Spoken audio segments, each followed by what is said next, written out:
ప్రభునామమున అందరికీ శుభములు, వందనమన్నాతులండి. 103వ దావీదు కీర్తన 13వ వచనము.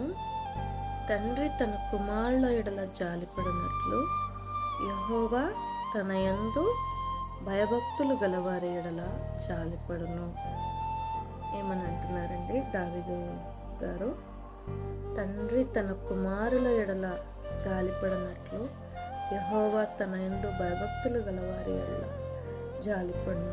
అంటే ఆయన యందు మనం భయభక్తులు కలిగి మనం జీవించినట్లయితే మనల్ని ఆయన ఒక తండ్రి కుమారుణ్ణి ఎలాగ ప్రేమిస్తాడో, తండ్రి కుమారుణ్ణి ఎలాగ ప్రతి విషయంలోనూ జాలి, ప్రేమ, కనికరం కలిగి ఉంటారో అలాగున మనం ఆయన యందు భయభక్తులు కలిగి ఉన్నప్పుడు ఆయన మనల్ని కూడా అలాగున ప్రేమిస్తారని తెలియజేస్తున్నారండి.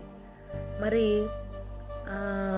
ఒక తండ్రి కుమారుని ప్రేమించినప్పుడు ఆ తండ్రి కుమారునికి ఏ కష్టం కలిగించకుండా ప్రతి ఒక్క విషయంలోనూ తను ప్రేమించి బిడ్డలకు ఏమి ఇవ్వాలని ఆశపడతారో, ఎంత ప్రేమను చూపిస్తారో, ఎంత కాపుగా ఉంటారో ఒక తండ్రి కుమారుని ప్రేమ మనం చెప్పగలమండి.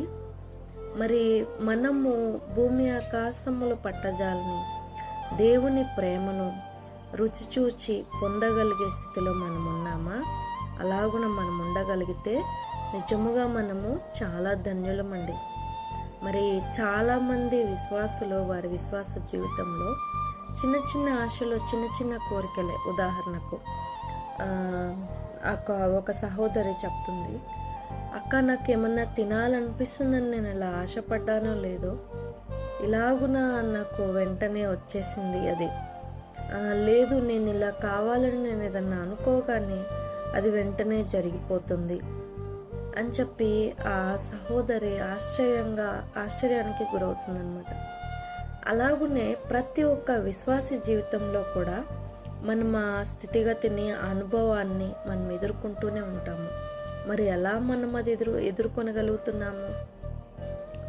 ఆ తండ్రి మన మీద, కుమారుల మీద జాలిపడి ప్రేమించినట్లు ఆయన మనల్ని ప్రేమిస్తున్నారు కనుక, ఆయన మనల్ని చూసి జాలిపడుతున్నారు కనుకనే మనం ఆ ప్రేమను పొందగలుగుతున్నాం కదండి.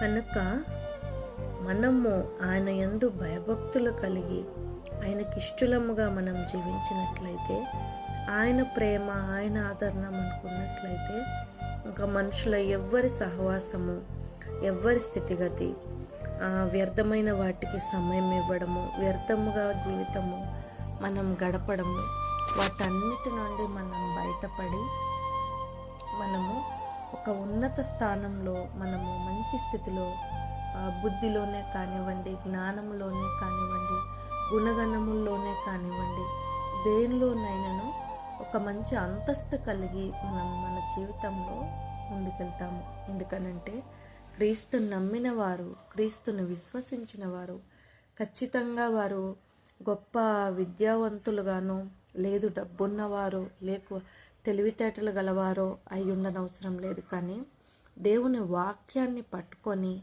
దేవుణ్ణి అనుసరించి నడిచేవారు ఖచ్చితంగా వారు బుద్ధిమంతులుగా ఉంటారండి. వారు అల్లరి చిల్లరగా అబద్ధాలు చెప్పడము, దొంగతనాలు చేయడము, పొరుగువారిది ఆశించడము, చేయకూడని పనులు ఏమీ చేయరు. ఎందుకంటే ఆయన యందు భయభక్తులు, ప్రేమ వారికి ఉంది కనుక వారు ఖచ్చితంగా నీతి కలిగి ఉంటారు. అయితే మన ఎదుట ఉన్న మనుషులు ఎలాగున్నారు అన్నది మనం గ్రహించుకోవడమే మనకు ముఖ్యాంశం.